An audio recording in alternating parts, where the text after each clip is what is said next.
Before we dive in, don't forget to like, subscribe, and share this video with your friends and family. Also, let me know in the comments where you're watching from and what time it is for you. I wasn't planning on stopping that afternoon.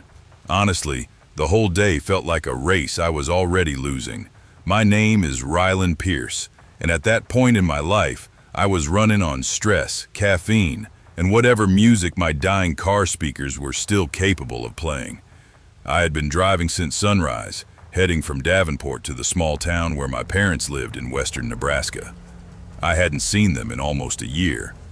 I kept telling myself that work was the reason, but truthfully, I'd just been avoiding the guilt trip lectures about settling down and finally proposing to my girlfriend. But today wasn't about any of that. This time, I genuinely missed them, especially my mom's voice. She'd been sick the last few weeks, nothing dramatic or life-threatening, but enough to make me realize how long I'd been too busy. So I left after a night shift, grabbed a Red Bull I regret drinking, and hit the highway. By 1:30 p.m., my stomach felt like it was folding in on itself. I told my girlfriend Quinn I wouldn't eat in her Hyundai anymore because apparently the smell of fast food gets into the seats. She had a point, I guess, so eating in the car was a no-go. I wasn't expecting to find anything but empty fields and more sky, but then I saw the faded sign rising beside the highway. KFC, exit 219, home of the best chicken in the Midwest, which honestly felt like a lie, because everything within 50 miles looked abandoned. Still, I took the exit. The parking lot was cracked, weeds growing through the lines, and one whole half of the lot sloped into a ditch. Someone had spray painted the back wall with "Stay Out After Dark," which I assumed was bored teenagers, but it still gave me a weird chill. I parked near the front, grabbed my wallet, and stepped out into the muggy, storm-heavy air. The sky had that heavy gray dome look, the kind that tells you lightning is coming, whether you like it or not. Inside, the place was empty, not slow lunch hour empty, more like nobody's been here in hours empty. The fluorescent lights hummed, the soda fountain dripped like it had a leak, and the air smelled weird, not rotten or anything, just stale, like the AC hadn't been on all day. Behind the counter stood an older woman, maybe mid-60s, curly gray hair pinned back with a red clip and a name tag that said, "Glenda, shift lead." She had that wholesome Midwestern grandma vibe, sweet smile, soft eyes, and a voice that sounded like she gave out homemade cookies to neighborhood kids. "Afternoon, hun," she said. "You look like you've been driving a while."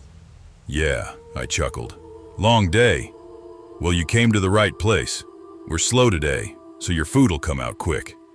I ordered a Pepsi, a tender's box, and she gave me that same warm smile. "Sit wherever you like. I'll bring it out, sweetie." I thanked her and walked to a booth near the window. The cornfields across the road bent back in the rising wind. Thunder rolled somewhere in the distance. I checked my phone. No service, not even one bar. I sighed and leaned back. For the first time in hours, I felt almost relaxed, until a long, glossy black vehicle rolled into the parking lot. It wasn't a car. It wasn't even a truck. It was a black limousine. Long, sharp-edged, polished even in the storm-dark light. It looked insanely out of place beside this rundown KFC, like someone cut and pasted it from another world. The limo pulled right up to the front, engine rumbling. I stared through the window because who the hell brings a limo to a KFC in the middle of nowhere? The driver's door opened, and out stepped a woman in a wedding dress. Not one with dirt stains, not ripped or torn, not messy like she'd been running. This thing was perfect. Pure white, lace everywhere, a long train trailing behind her. Except her makeup, mascara streaked down her cheeks like she'd been crying for hours. She stepped out, paused, and looked straight at me through the glass. I jerked my eyes away, pretending I wasn't staring. A second later, the front doors swung open, and she stepped inside. Click, click, click. Her heels echoed across the empty restaurant. She spotted me immediately. I mean, there was nobody else to spot, and walked straight over. I froze like a kid caught doing something wrong. "Hey," she said softly, "mind if I sit?" Yeah. "Sure." She slid into the booth across from me, hands shaking slightly as she tucked her dress under the table. She looked maybe late 20s, early 30s. Beautiful, but I'm exhausted, like she'd been through something nobody should ever go through. "I'm Rylan," I said. She shook my hand. "I'm Seraphine." Even her name sounded too pretty for this place. We sat there for a moment as thunder rumbled outside. "You probably think I look crazy," she said, laughing nervously. "I mean, you look like you had a day," I said gently. "But crazy? No. Am I hideous?" What? No, not at all. She met my eyes, searching for something. My fiancé said he was attracted to me, she whispered.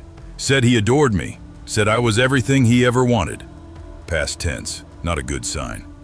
What happened? I asked softly. She didn't answer immediately. Her gloved fingers tapped the table, slow at first, then trembling. That depends, she said. Do you actually want to know? Or are you just being polite? I want to know, I said before I could stop myself. She stared at me, face unreadable. Then she reached across the table and grabbed my hand. Her white gloves had dark reddish stains scattered across them. Not ketchup, not sauce. Blood. My stomach dropped. I like you, she whispered. You're honest. Not like James. James? I asked slowly. My fiancé. Right then Glenda appeared with my tray. Oh my lord, don't you look lovely, Glenda said, smiling at the bride. Haven't seen a wedding dress up close in years. Seraphine didn't even look at her. Can you give us a minute? My friend and I are talking. Her tone wasn't mean. It was dark, icy. Glenda's smile twitched. Well, sure thing, hun. Holler if you need refills. She shuffled back toward the kitchen. Seraphine leaned closer. Can I tell you a secret? She whispered. I swallowed hard. Okay. She smiled. Not sweet, not sad. Just wrong. James lied to me. Lied straight to my face. Lied to everyone. And I found out. Thunder cracked overhead. The lights flickered. I forced my voice steady. What? Did he lie about? Her eyes widened. He said he loved me. Said I was his world. Said he wanted forever. A pause. Then softly. He didn't. I nodded slowly, wanting to keep her calm. Sometimes people... She cut me off with a laugh. A sharp, broken sound. You think he just changed his mind? Is that what you think? No, Seraphine suddenly stood up. You're leaving me too, aren't you, Rylan? No, I lied instantly. I think I left my wallet in the car. Let me check. I'll walk with you. My mind screamed no, but my mouth said, sure. We walked outside together. Wind whipped her veil sideways. The limo loomed in front of us like some silent black creature. The front bumper was smashed and smeared with blood. My heart hammered hard enough I felt it in my teeth. She stopped walking, caught me staring, and smiled calmly. That was our best man, she said. Well, what's left of him anyway? I swallowed back bile. He kissed James behind the chapel. Oh, I whispered. I'm sorry. He deserved it, she said. Didn't he? I nodded way too quickly. Yes, yeah, absolutely. She leaned in so close I felt her breath on my cheek. You're different, she said. You get it. You understand me. James is in the back, she said suddenly. Do you want to see him? Every instinct in my body screamed no, but I forced a shaky smile. How about we don't talk about James, I said. You deserve better. Her eyes softened. Her grip loosened. You're sweet. I'll get my wallet, I said. I walked to my car slowly, pretending calm, my brain screaming in panic. I unlocked the door, slid in, and went to shut it, but she grabbed it and punched me in the face so hard my vision went white. My keys slipped from my hand and fell somewhere under the seat. You're going to leave me too, she hissed, climbing into the car. You're just like him. Her hands were on my throat before I could reach for anything. She was stronger than she looked, way stronger. Stars danced in my eyes as she squeezed. I clawed at her wrists, gasping. Then, boom! A deafening blast echoed through the parking lot. Seraphine froze. Her grip loosened. She looked down. A small red hole bloomed through her dress. Blood spilled fast. She slumped sideways, collapsing out of the car, wedding fabric fanning out like broken wings. Behind her stood Glenda, holding a 12-gauge shotgun like she'd been preparing for this moment her entire life. She pumped it once more with a loud chick-chick. You okay, hun? She asked, breath steady. She's been circling the interstate all week. The sheriff's been looking for her. I coughed, gasped, wiped the blood from my lip. Thank you. Glenda smiled that painfully Midwestern smile. Let's get you inside. I need to call the police. And you never did finish your chicken. The storm finally broke then, rain pouring like someone dumped a bucket over the sky. I stared at the bride's body for a long moment, then I followed Glenda back inside. The lights hummed overhead, the fryer crackled in the back, and somewhere behind the counter, a phone began dialing 911. I sat back in my booth, trembling, staring at my untouched food. I don't think I'll ever eat at a KFC again. Ever. I never thought a simple road trip would screw up my entire life. I'm saying that now. Sitting here alone in this dim motel room, where the walls still smell like cheap bleach and old cigarettes, and where every shadow feels like it's leaning toward me. But back then, just 4 weeks ago, life was pretty damn good. Maybe too good. I wasn't famous, but I had a solid following on Instagram, around 500,000 people, enough that I got sponsorships, brand deals, and the privilege of hearing "OMG, I love your page" about 50 times a day. My name is Jenna Rowell. At least that's the name everyone knows. I talk a lot about mental health, real beauty, self-esteem, vegan living, all of that. I kept things positive because I genuinely believed people deserved a little brightness in their day. Even when trolls came after me, I just blocked, breathed, and moved on. But one thing I never talked about was my past. Not because it was traumatic or dramatic, just embarrassing. I grew up in a tiny Midwest town called Hawthorne Ridge, population cornfields. The high school was falling apart even back then, and my graduating class could have fit in the back of a school bus if we squeezed. I wasn't popular, not at first. I was the shy girl in secondhand clothes whose mom worked double shifts and whose dad had left before I even learned his face. I didn't become confident until college, and honestly, I never cared to revisit the awkward girl I used to be. So no, my followers had no idea about Hawthorne Ridge High, and I liked it that way. That brings me to the road trip. I was driving across state lines to visit my mom, who'd recently moved in with her sister after a hip problem made it impossible for her to work. I wanted to get there before nightfall, but I hadn't eaten anything since morning. So when my stomach growled loud enough to make me check if something had crawled inside me, I pulled off the highway and into the one place that actually made my mouth water. KFC. Not vegan, obviously, but I wasn't getting food. I was getting coffee. Their coffee was surprisingly good, don't ask me why, and I needed caffeine or I was gonna pass out behind the wheel. I turned into the parking lot of a small, weirdly isolated KFC in a town called Creekside Bend. The building sat alone, surrounded by trees. The nearest gas station at least a quarter-mile back. The sign flickered like it couldn't decide if the C was worth staying lit. It was 4:15 p.m. Not late, but the vibe already off. The lot had only 3 cars, an old blue Honda, a dusty pickup, and what looked like a rental sedan. Inside, the air smelled like oil and floor cleaner. The counter was empty except for a cup of soda someone had left behind. A young guy with a short fade haircut and a name tag that read Casey leaned on the back counter, scrolling on his phone. He didn't look up until I cleared my throat. "Hey, sorry," he said, putting his phone away. "What can I get you?" "Just a large coffee," I said. He blinked at me. You sure? We don't really get many orders for that." "Yeah, I know, but you guys make surprisingly good coffee." He laughed. "That's literally the first time I've ever heard that." "Well," I shrugged, "I'm here to break barriers." He grinned and turned to start the order. "You from around here?" "I used to be," I said, without thinking. "Midwest born. I'm heading to see my family." As soon as the words left my mouth, regret hit me. I didn't talk about home, not with strangers, not with anyone. "Right on," he said, handing me the cup. "Be careful on the back roads tonight. Some of them don't have lights and the GPS gets sketchy." "Good to know." I paid, thanked him, and walked to a corner booth so I could answer a few DMs before driving again. It wasn't unusual for me to be on my phone a lot. My followers expected updates, positivity, photos, little glimpses into my life. That's when I saw the message, a new one, from a name I didn't recognize. Eliza Merrick. Profile picture, a blurry shot of long dark hair and sunglasses. Message, "Did you go to Hawthorne Ridge High?" My stomach lurched. Nobody online had ever asked me that. Nobody even knew to ask. My high school wasn't on Facebook, wasn't tagged anywhere, and wasn't connected to my modern life. I carefully avoided any mention of it. I stared at the message for a long time before responding. "Where'd you hear that?" The reply came immediately, not a second later. "So you did." Something about it felt hostile, like she was waiting years for me to confirm it.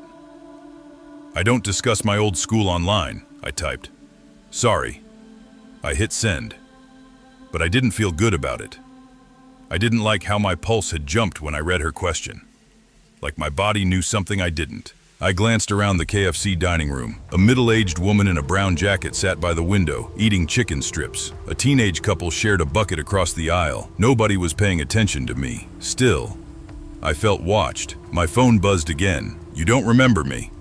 That wasn't a question. Before I could respond, another message came through. "You made my high school life a living hell, and you don't even remember my name." I frowned. This was insane. I wasn't a bully in high school. I barely talked to people. I wasn't cool, wasn't pretty, wasn't anything except painfully awkward. If anything, I was the one getting picked on. I typed, "I think you have the wrong person." Nothing. 10 seconds. 20. A full minute. I put my phone down, rubbed my eyes, and told myself this was just some troll or someone who had me confused with another Jenna. Happens all the time. I finished my coffee, posted a nice little road trip vibe story, then stood up to leave. But as I passed the trash can, I noticed something sitting on top of it. A photograph. Just a single printed photo. I picked it up, assuming someone dropped it. My breath froze. It was a picture of me, from earlier, walking into the KFC, taken from the parking lot. And on the back, written in smeared black marker, was one word: "Remember?" I looked up so fast I got dizzy. The teenage couple was laughing at their phones. The woman by the window was dipping a fry in sauce. Casey was refilling napkins near the soda machine. Nobody is suspicious. Nobody is watching me. I shoved the photo into my purse and hurried out the door. The drive. I locked my doors, tossed my bag into the passenger seat, and started the engine with shaking hands. My phone buzzed again. "Eliza, I'm glad you saw the photo." My fingers trembled as I typed back, "How the hell did you get that? Are you here?" 3 typing dots appeared, then stopped. Then it appeared again. Finally, "You always cared so much about being seen, about being admired. I just wanted to remind you what you really are." "What does that even mean?" I whispered to myself. I typed, "Leave me alone." No answer.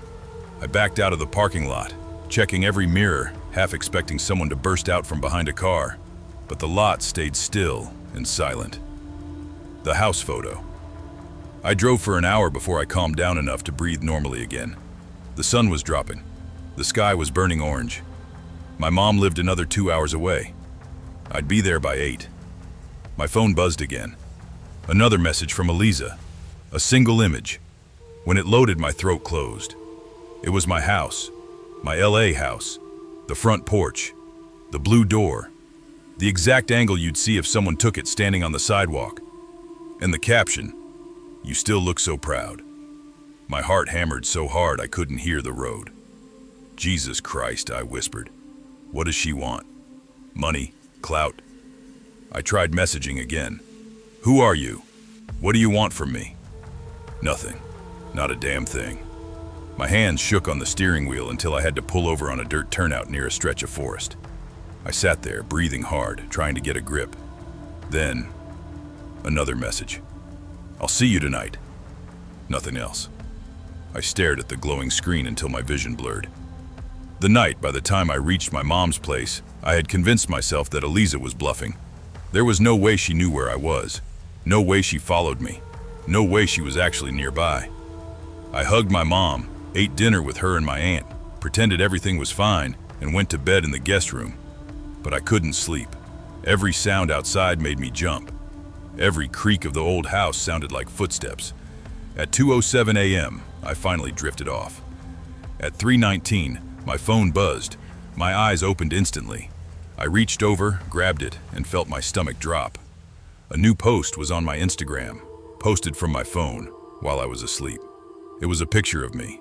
Not flattering, not staged, not filtered.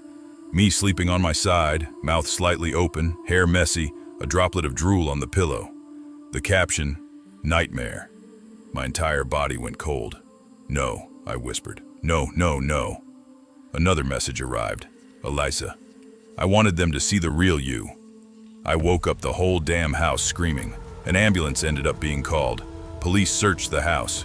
There were no broken locks, no footprints, no evidence anyone got inside. Nothing. The makeup incident. I spent the next morning deleting the picture and blocking hundreds of comments asking, "WTF is this?" But the damage was already spreading. Rumors, Reddit threads, screenshots. I needed to take control of the narrative, so I did the only thing that made sense. I recorded a video. I sat in my mom's bathroom and said, "Hey everyone, I want to show you the real me today. No filters, no glam, just honesty." Then I started applying my makeup like normal, but halfway through, my cheeks started burning, then itching, then swelling. "Okay, what is happening?" I muttered. My eyes watered so badly I could barely see. I leaned toward the mirror. My skin was red, boiling red, like something was eating into it. My phone buzzed. I knew who it was before I even looked. "Eliza, this is the last time you'll ever be pretty." The hospital doctors later told me someone had mixed a highly corrosive chemical into my foundation, concealer, and contour palette. Only someone who had been physically near my things could have done that. Near enough to open my drawers. Near enough to stand next to my bed while I slept. I was in the hospital for 3 days. My left eye is permanently damaged. Half my face may never heal completely. Police are looking into it. But Eliza's account, gone, deleted, no trace.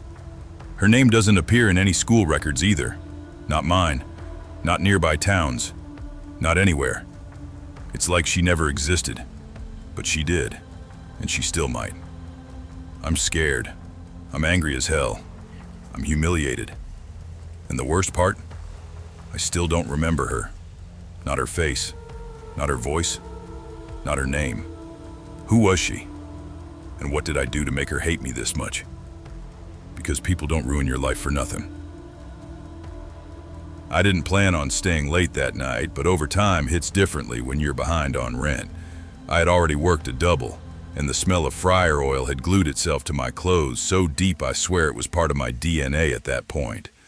My name is Arlo, by the way. Yeah, strange name. People say it sounds like I should be selling vinyl records out of a camper van, but I was just a 24-year-old dude trying to survive on a manager-trainee salary at a KFC in rural Minnesota.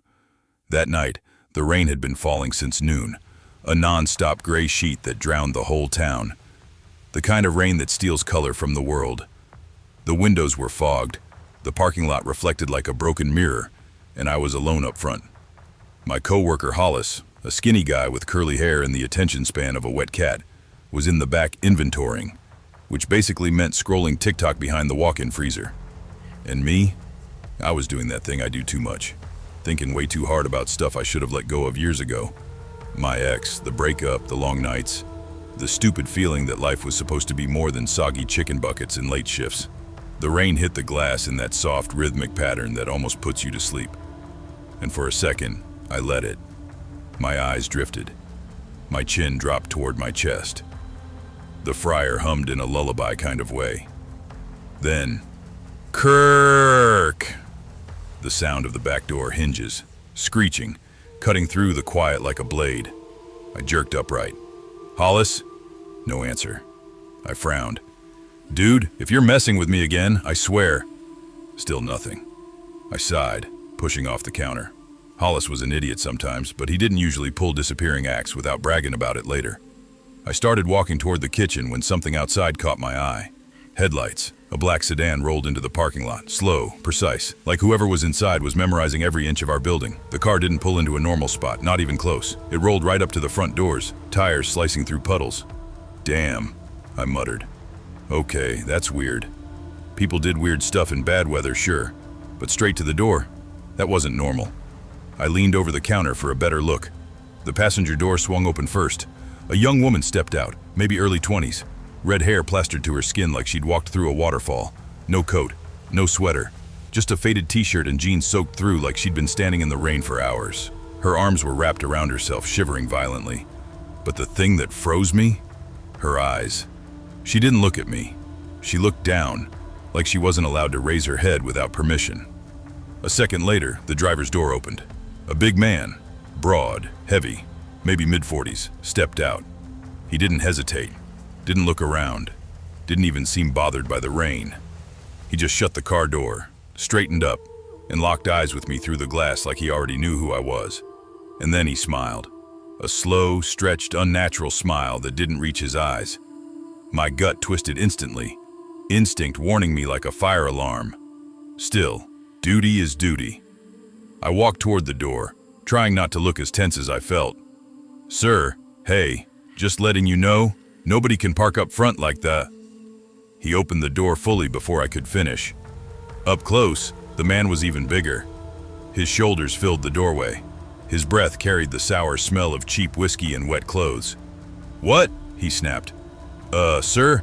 I was just saying the car can't be parked right at the... I saw it happen in slow motion.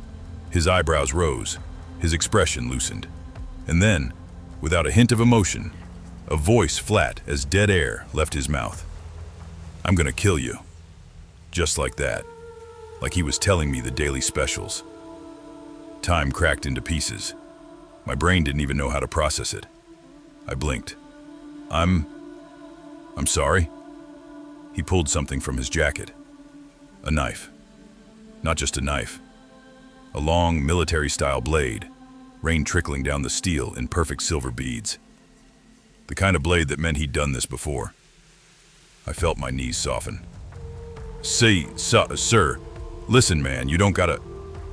Relax. He said it with that same dead calm. Before I kill you, you're gonna make us something to eat. He jerked his head toward the girl. Come here. She obeyed like a machine. Not a word. Not a sound. She walked over, trembling. Then he grabbed a fistful of her hair and lifted her head forcefully. Something snapped in my chest. Hey, stop, leave her alone. He shot me a glare so sharp I swear it sliced the air. Make the food. I swallowed hard and backed into the kitchen, my mind spiraling. Where the hell was Hollis? Had he gone home? Has something happened to him? I grabbed the serving spatula with shaking hands and dropped it immediately. It clattered onto the tiles. He scoffed. Jesus, you folks get stupider every year. The girl whispered something under her breath, too soft to understand. He turned on her. What was that? No answer. His nostrils flared. You want to run again? Huh? Want to make me chase you in the damn rain? Her lip trembled. No. I'm sorry. Her voice was faint, like her throat had been raw from crying for hours. I took another breath, trying to steady my hands, but my limbs felt like liquid. I reached for another utensil, and then I heard a soft creak behind me. The door from the walk-in cooler shifted. A breath of hope leaked through my chest. Arlo? Hollis' voice. He peeked out, Rubik's Cube in hand, eyes widening when he saw me on the floor, and the giant man closing in with the knife. Everything erupted at once. Hollis, run! He didn't run. He charged. I will never forget the sound, the crack of plastic against my skull. Hollis slammed the Rubik's Cube against the man's head with every ounce of strength in his skinny body. The man's eyes rolled back. He staggered, slipped on the wet floor, and crashed head first into the metal counter. The knife clattered away. The girl stumbled backward, gasping. For a moment, none of us moved. Then, wee-oh, a police siren screamed through the rain. My breath collapsed out of me. Red and blue lights washed over the soaked parking lot as two officers stormed through the entrance with guns raised. Police, don't move! He's right here, Hollis yelled, pointing at the unconscious man. I knocked him out. Don't shoot! The girl burst into tears, stumbling toward the officers. He took me, please. Please don't make me go with him. One officer gently wrapped her in a blanket. Another cuffed the man, still unconscious, blood trickling from his temple. Hollis leaned against the counter, breathing hard. Bro, I told you he was sketchy. I called the cops from the walk-in. I knew something was off when he kept circling the building earlier. I saw his car pass by 3 times. I stared at him, stunned. You saved my life. He shrugged weakly. Guess Rubik's Cubes are good for something. I let out a shaky laugh that turned into a sob halfway. The fear, the adrenaline, the guilt, it all hit at once. The girl was escorted outside, protected now, safe. And me? I just stared at the rain, still falling heavy and endless, and wondered how close I'd come to dying behind a fried chicken counter. It's weird how a place can look exactly the same after something like that but feel completely different, like the world shifted a few inches sideways. The officers asked us 1,000 questions. EMTs checked us. The man was taken away. But the girl, before she left, walked over to me. She placed a shaking hand on my arm. Thank you for not running, she whispered. Most people would have. I didn't know what to say. I just nodded. Hours later, when the rain finally slowed, Hollis and I locked up and stepped outside. The parking lot was still slick, but now it reflected the first hints of dawn. He nudged me. "Arlo, seriously, new rule. We don't work past midnight anymore." I laughed. Deal. We got in our cars and went home in silence, the kind that only comes when you've just survived something you don't fully understand. But one thing was clear. Some nights stay with you forever. And some strangers are far more dangerous than the storms they walk through. I used to think road trips were the kind of thing people romanticized online. Long highways, dusty sunsets, playlists that made the miles feel meaningful. But real life isn't like that. Real life is quieter, heavier, and sometimes full of things you don't want to look at directly. My name is Ryland Grant, 33 years old, born in Ohio, raised mostly by my aunt after my mom passed when I was 9. I married young, 24, and at first it felt like I had finally built something stable after a childhood full of moving around. My wife, Nora, had this calm way of seeing the world. She was an EMT, the kind of person who moved toward chaos instead of running from it. And for a long time, I thought that made us stronger together. But then life happened. Long shifts, stress, resentment building from things we never said out loud. We weren't fighting exactly. We were more like two magnets turned the wrong way, quietly pushing apart. So, the road trip? That was my idea. I figured if we got out of town, no jobs, no neighbors, no responsibilities, we could maybe talk like normal people again. Maybe remember that we used to really like each other before the world piled up on us. We picked a route from New Mexico through Arizona and into Nevada. Mostly desert, mostly quiet. I told myself the silence would help us reconnect. But silence can also crack you open. And mine had been cracking for months. I hadn't told Nora about the nightmares. I hadn't told anyone. Honestly, I barely understood them myself. In them, I was always in a public place, a store, a rest stop, a diner. And someone would be there who looked normal at first. Then their eyes would go completely black. No whites, no irises, just a void. And they would stare at me like they knew me personally, like they had been waiting. Then they'd start coming toward me. Every time I woke up drenched in sweat, my pulse was hammering like I'd been running for my life. The dreams felt so real that sometimes, when I woke up, I couldn't shake the feeling that something had followed me out. I didn't tell Nora all that. I didn't want her thinking I needed a doctor, or worse, that I was losing it. But the truth was simple. I was scared, and fear has a way of leaking into everything. By the time we'd been on the road 3 hours, the AC in our old Tacoma had basically given up, blasting nothing but warm air. The highway shimmered with heat waves, and the radio kept flickering between static and some local country station. Nora tried making small talk, normal stuff, movies we'd missed, a funny story from work, but every conversation died after a few minutes. She could tell something was off with me. I kept catching her glancing at me like she was trying to decode something on my face. Around noon, she said, "Rye, you okay? You've barely said 10 words since we left Albuquerque." "I'm fine," I lied. "You don't look fine. Just tired." She didn't push, not then, but I could feel her frustration building. Eventually, she pointed at a sign for gas and food. "Let's stop, I'm starving." I wasn't hungry, but I nodded. My stomach had been tight all morning, like my body knew something I didn't. We took the exit and ended up in a tiny town, barely more than a gas station and a couple of dusty buildings. The only place to eat was a standalone KFC with a giant sun-bleached Colonel Sanders sign that looked like it hadn't been repainted since the early 2000s. Nora groaned. "Seriously, I wanted actual food." "It's either this or nothing for miles," I said. "Yeah, I get it. Just great." The parking lot was completely empty. Not a single other car.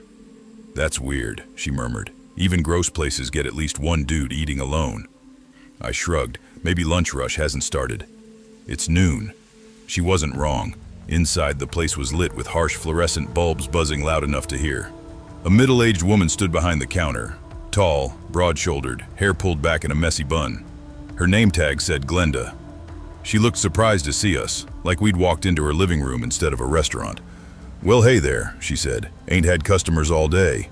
Her voice had a warm southern drawl, friendly enough, but something about her smile didn't quite reach her eyes. Nora ordered a chicken sandwich meal, and I got a small tenders box, even though I wasn't hungry. We filled drinks from the fountain, me, sweet tea, her, lemonade, and picked a booth near the window. For a minute, neither of us spoke. Nora kept stirring the straw in her cup, ice clinking softly. Finally, she said, "Enough. You gotta talk to me, Rye." I stared at the table. "I'm not mad," she said gently. "I just feel like you're somewhere else lately, and I can't reach you." My chest tightened. "It's not you," I said quietly. "That's what people say right before it absolutely is about the other person." I huffed a small, humorless laugh. "It isn't, I swear." "Then what?" Before I could answer, Glenda walked over carrying our trays. She set them down with a thump and said, "Y'all enjoy now," then turned away. Nora waited until she was back behind the counter. "Rye," she said softly, "talk to me. What's going on?" I took a breath. "I've been having nightmares," I whispered. She blinked. "Nightmares? Bad ones? For months? Why didn't you tell me?" "Because they sound crazy." "So what? Tell me anyway." I swallowed hard. "In the dreams, people look normal at first, then their eyes turn black." Nora frowned. "Black like demonic movie stuff?" "No. Worse. Empty. Like there's nothing behind them." She shifted uncomfortably. "That's intense. I keep dreaming they're after me, that they're following me, staring at me like they know me." Nora reached for my hand. "Baby, those are dreams. Stress dreams. I know, but they feel real. Too real." "Nightmares feel real," she said softly. "That doesn't mean..." Her sentence was cut off because I suddenly saw something over her shoulder. Glenda had turned around, and she was staring at us. Her face was blank, expressionless, and her eyes, God, her eyes looked wrong. Not fully black, but like the color was draining out of them, like ink bleeding into water. My breath stalled. She blinked and they looked normal again. Nora followed my gaze. "What? I thought..." I didn't know how to explain it without sounding insane. Glenda walked toward our table, slow, deliberate. My pulse spiked. Something in me screamed to get away. She reached us and said casually, "Everything tastes okay?" I flinched hard. Hard enough that Nora stared at me in alarm. Then something inside me snapped. Fear, instinct, something primal. And I shoved myself out of the booth so fast the table shook. Nora said my name, startled, but I didn't hear the rest. I just ran. Out of the booth, out the door, across the parking lot, into the baking heat. I didn't stop. Couldn't stop. My brain was pure static, survival mode firing like a gun. I heard Nora shouting behind me, "Rylan! Rylan!" But I was already sprinting past the truck, heading straight for the flat desert field stretching infinitely behind the restaurant. I kept running until the world blurred around me. My legs burned, my chest felt like it was splitting open. Finally, I collapsed to my knees, gasping for air. When I looked back, there was nothing. No cars, no movement, just shimmering heat waves and endless dirt. I don't know how long I sat there, but when I finally worked up the strength to stand, I turned to head back. And the KFC wasn't there. Not the building, not the parking lot, not the sign, just open desert. I froze. My mind couldn't process it. I had run in a straight line. There was no way I'd gotten turned around. I looked everywhere, eyes scanning the horizon. Nothing. "Okay," I whispered. Okay, what the hell?" Then I heard it. Footsteps behind me. Slow, steady. I whipped around. Someone was standing about 20 feet away. A woman, tall, broad shoulders, hair in a messy bun. Glenda. But her eyes were fully black now. Pitch black, shining under the sun like polished stone. "No," I whispered. "You're not real." Her mouth stretched into a smile that split too wide. "You shouldn't have run, Rylan." My whole body locked. "How do you know my name?" "I've always known your name."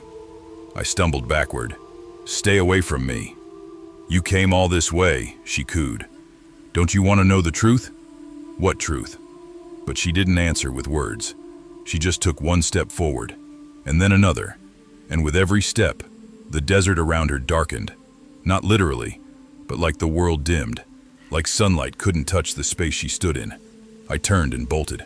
I didn't look back, not once. I ran until my vision blurred, until my legs gave out, until my throat felt ripped apart. I woke up hours later on the side of the highway, sun nearly down, the sky bruised purple. A state patrol car was parked a few feet away. An officer was shaking my shoulder. "Sir, you okay?" I couldn't speak. I couldn't even understand how I got there. They took me to a small medical outpost, gave me water, and asked 100 questions. I told them bits and pieces, got lost, dehydrated, disoriented, but I didn't mention Glenda. They wouldn't have believed me. They let me rest overnight in a spare cot. When I woke up the next morning, the first thing I asked was, "Did a woman named Nora come looking for me?" The officer frowned. "Who?" "My wife. She was with me." "You came in alone," he said. "We found no other vehicle, no other person." My blood turned to ice. "No," I said hoarsely. "We were at a KFC. She was right there." "There's no KFC anywhere on that highway," he said gently. "Hasn't been for years." I felt the world tilt. I insisted on going back to where I remembered it. They humored me and drove me out there. Nothing, just desert, empty, endless desert. But I swear the sand was disturbed in the exact rectangular shape of a foundation, like something had been there, something big, something recently moved. That was 3 days ago. I checked into a motel an hour away because I have nowhere else to go. I haven't told anyone what really happened. Not the police, not my aunt, not the motel clerk. But every night since, I've had dreams. And in every single one, I see Nora standing in that empty field. Her eyes black, her mouth stretched too wide. And she says the same thing every time. "You should have stayed, Rye." Last night I woke up to a sound outside my motel door. Footsteps, slow, steady. I'm writing this now because I can hear them again. Right outside. Stopping. Waiting. I think Glenda found me. I think Nora is with her. I don't know what they want. But they're here. They're right outside. And the doorknob is starting to turn. I wasn't supposed to be in Redwater, Arizona. Hell, I wasn't supposed to be anywhere near the desert that summer. But when my girlfriend Rowan booked a relationship reset road trip, I didn't argue. Things between us had been weird. Not explosive, not toxic, just hollow, like two people trying to remember how to love each other after life took heavy swings at us. We'd been together for 4 years. The last 8 months were filled with job stress, canceled plans, arguments about nothing. So when she came home one afternoon and said, "Let's get out of here. No phones, no work, just us," I packed my bags. We drove west until the air tasted dusty and hot. The place we stayed, a little Airbnb on the edge of Redwater, wasn't fancy, but Rowan liked it. And Rowan was trying.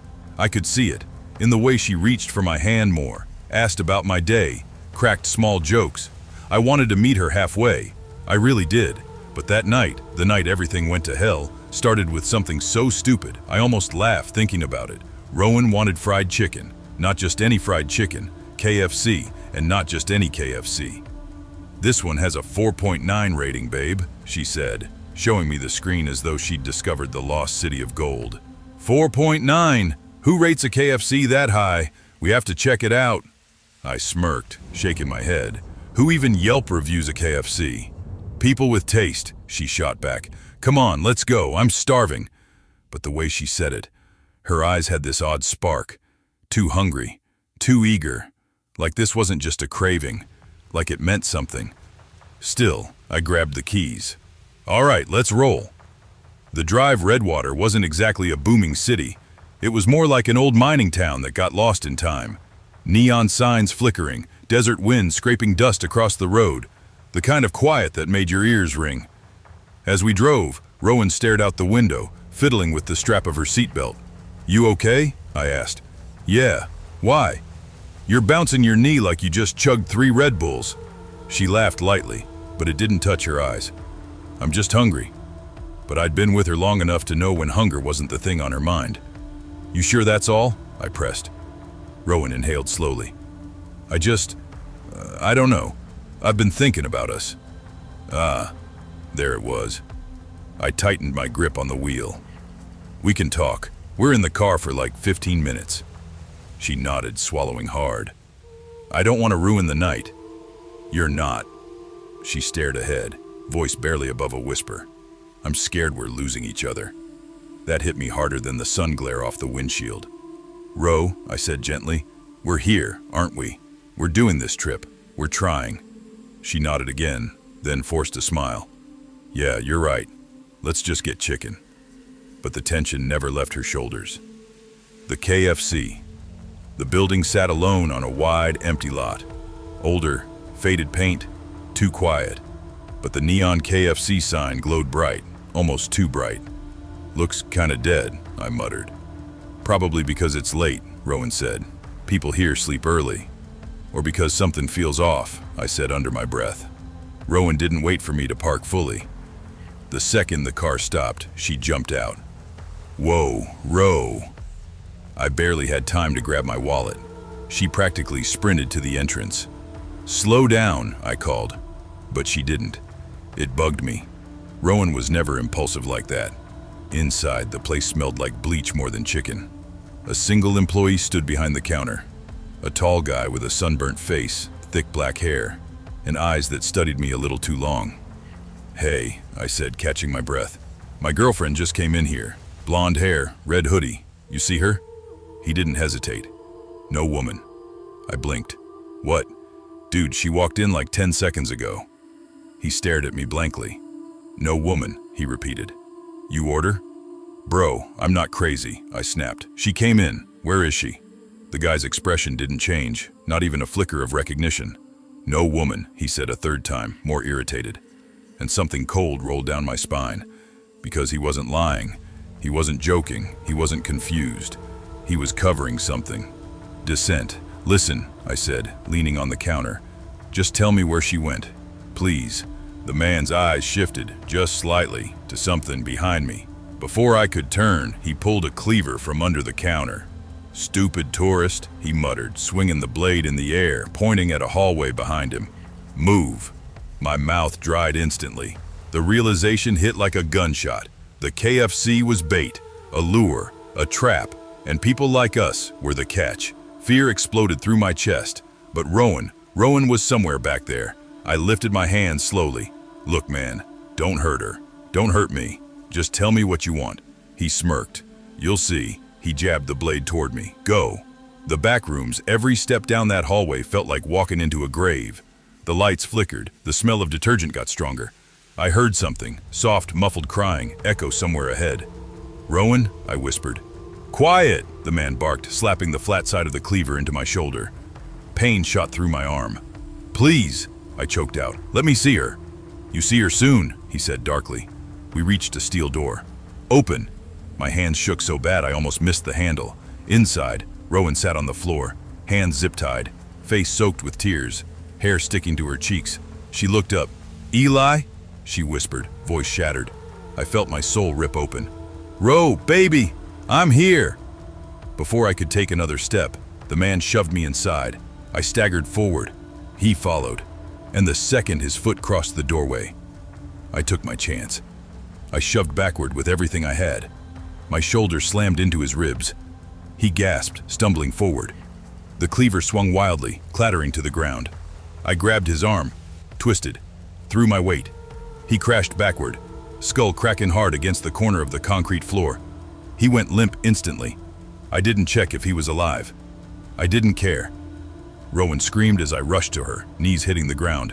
It's okay, I got you, I said, ripping the zip ties off her wrists. He said he was gonna, he said, her voice broke. Shh, you're safe now, I swear. I lifted her up. She clung to me like she was drowning. Eli, let's go, please. Let's just go. We are, I said, guiding her out of the room. Right now. But I knew. Someone else was coming. Because I heard the worker earlier. Be here in an hour. We didn't have that long. The escape. We sprinted down the hallway, Rowan limping from where they had dragged her. The lights flickered more violently now.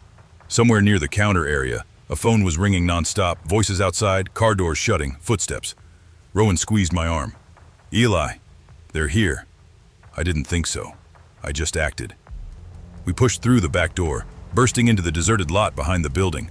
Dust swirled in the wind. The sky was pitch black. Far behind us, the front door slammed open. Flashlights cut through the night. Run! I yelled. Rowan and I sprinted across the gravel, lungs burning, shoes slipping. A shout rang out. Hey, stop them! I didn't turn around. I grabbed the car keys from my pocket mid-run, nearly dropping them. We dove into our car. I jammed the key into the ignition. Come on, come on, come on! The engine roared. Men spilled around the corner of the KFC, shadows racing toward us. I floored it. The tires screamed as we shot forward. We sped onto the highway, gravel pelting the back window. Rowan sobbed uncontrollably beside me.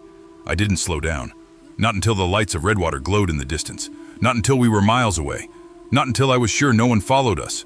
Only then did I pull over, hands trembling so violently I could barely shift into park. Rowan curled into me, shaking. Eli, she whispered, we almost died. I kissed the top of her head, eyes burning. I know, I said, but we made it out, together. Her grip tightened around me, and for the first time in months, maybe years, she held me like she didn't want to ever let go.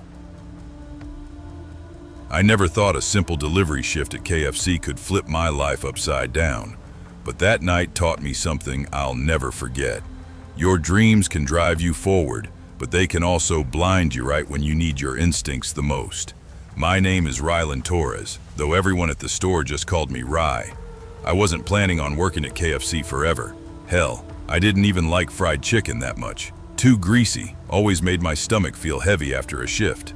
But the job paid, the schedule was flexible, and most importantly, it kept my dreams alive. I wanted to get into cybersecurity.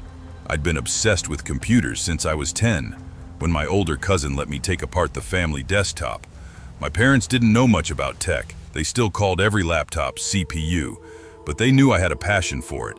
And for most of my teen years, I spent nights watching tutorials, learning code, messing with old desktops I found at thrift shops.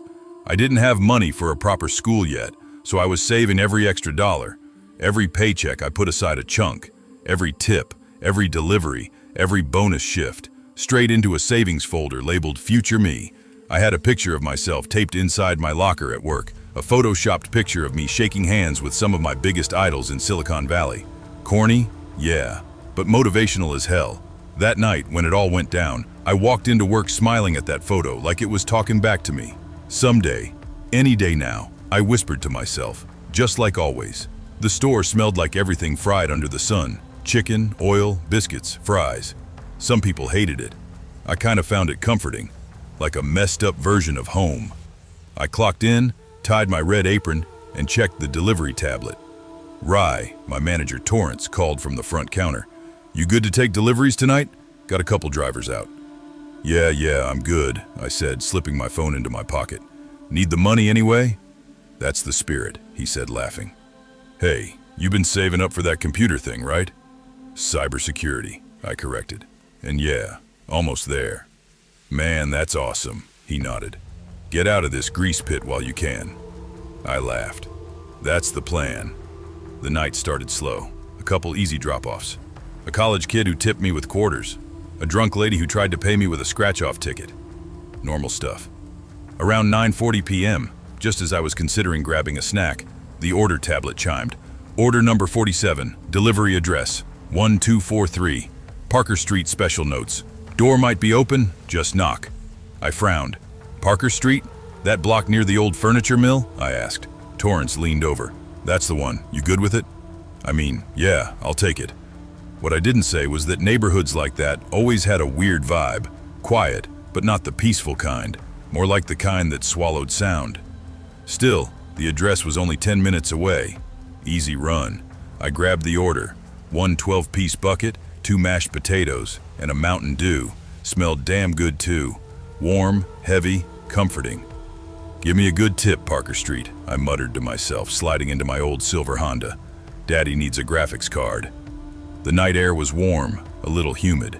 My windows were half down, and a soft breeze pushed in the smell of fried food. My favorite playlist was playing, a mix of lo-fi and early 2000s rock. The drive wasn't bad at all. Streetlights blurred across my windows as I drove past empty sidewalks and shuttered storefronts. When I turned onto Parker Street, everything shifted. The road narrowed. Houses sat far apart, some dark, some broken-looking, one or two with lights flickering inside. The kind of place where nobody walks around at night unless they're running from something. 1243 sat alone near the end of the block. A small bungalow with a long porch.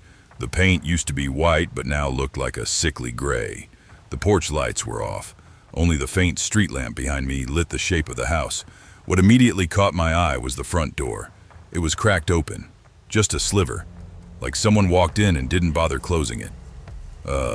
Okay, I muttered under my breath. Weird, but whatever. I parked, grabbed the warm bucket of chicken, and stepped out. My heartbeat kicked up a tiny bit. Not fear, just caution. All right, let's not be dramatic, I whispered. Get the tip and get out. I climbed the porch stairs. The wood creaked under my feet, sharp, brittle. I swallowed. Hello? I called out, knocking lightly. KFC delivery. There was no answer, just stillness. I tried again, louder this time. Hello? Got your order. For a second, I thought maybe nobody was home. Maybe they forgot.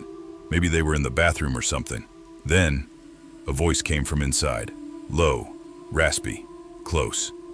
Come in. My stomach tightened. No, sir. I can hand it to you from here, I said, trying to keep my voice steady. Silence. Then footsteps. Slow, dragging footsteps. The door slid open another inch. A man poked his head out. Bald. Maybe in his late 40s. Thin face. Dark circles under his eyes like he hadn't slept in a decade. He smiled. A small, stiff smile. You the chicken guy? He asked. Yes, sir. Order for Parker Street. Bucket meal. Good, good, he said, nodding too fast. Can you bring it in for me? I gotta get the cash. I hesitated. My gut clenched hard. I can just wait here, sir. No problem. Oh, no, he laughed, but the laugh didn't match his face. It's fine. Come on in. Won't take a second. He turned around before I could reply, walking back inside. I stood there, frozen. Something was wrong. The kind of wrong that makes your body react before your brain catches up. My palms felt sweaty. My chest got tight. The fried chicken smell suddenly felt too strong, like it was trying to cover another smell. I tried to talk to myself out of fear. He's just a weird old dude, I whispered. People are weird. It's no big deal. But my instincts, those never wrong instincts, kept screaming in the back of my mind. Don't go inside. Don't go inside. Don't go inside. I leaned forward, trying to look through the door. The inside was dim, too dim. A lamp flickered weakly in a corner. The living room was messy, papers everywhere, old furniture, boxes stacked high. I saw no second person, no sign of family, no sign of dinner plates or a TV running. Just strange, heavy silence. I took a breath.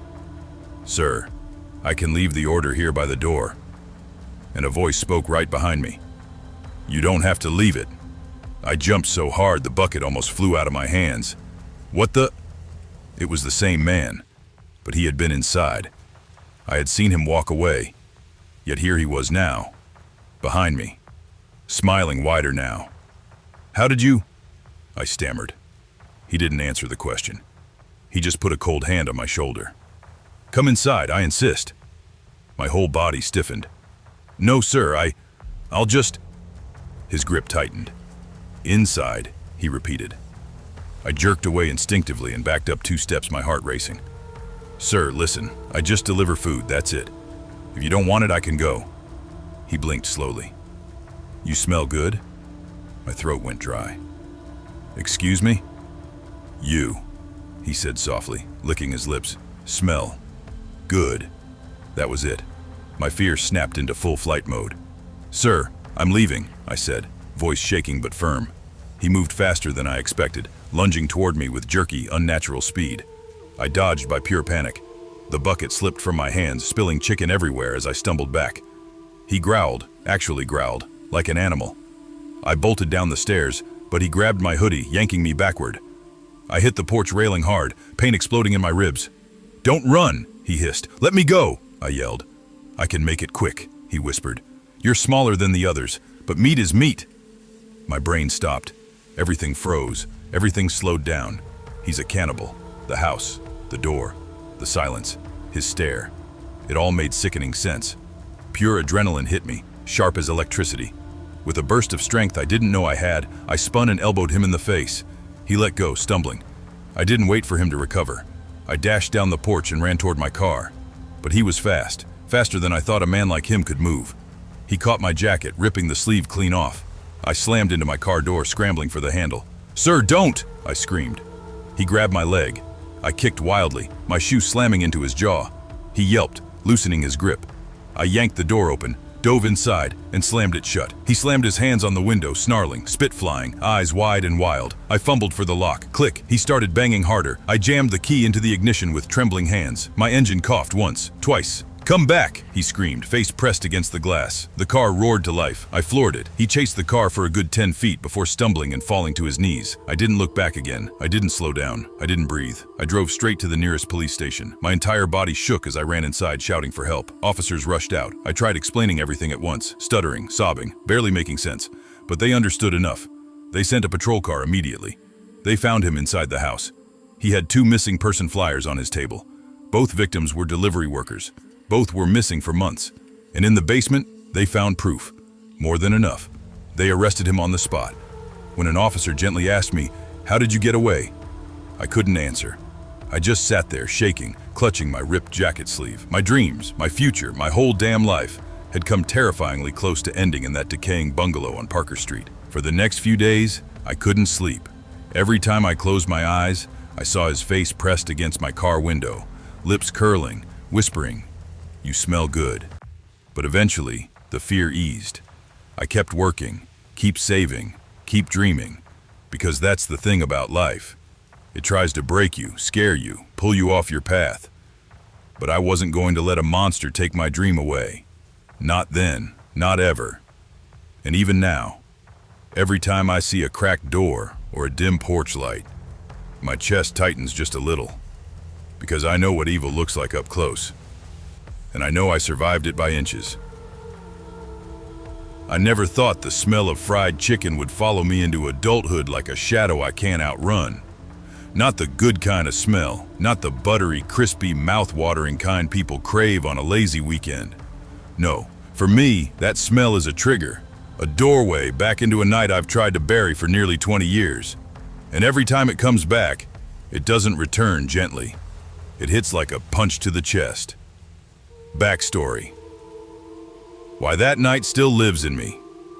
Growing up, we weren't the kind of family that ate out a lot. Money was tight. My mom worked shifts at a nursing home, and my dad, Rowan, drove trucks for a distribution company. Most evenings, dinner was whatever my mom could throw together after a 13-hour day. Rice, beans, whatever vegetables were left in the fridge.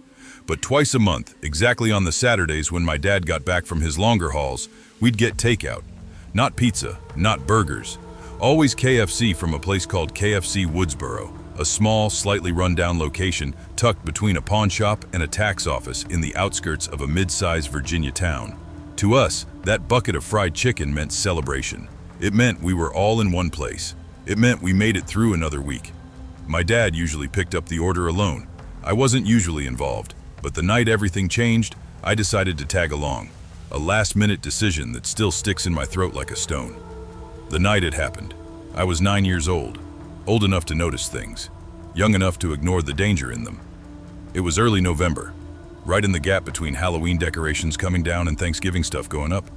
The sky carried that almost winter bite, the kind that makes your breath come out in clouds even though it's not freezing yet.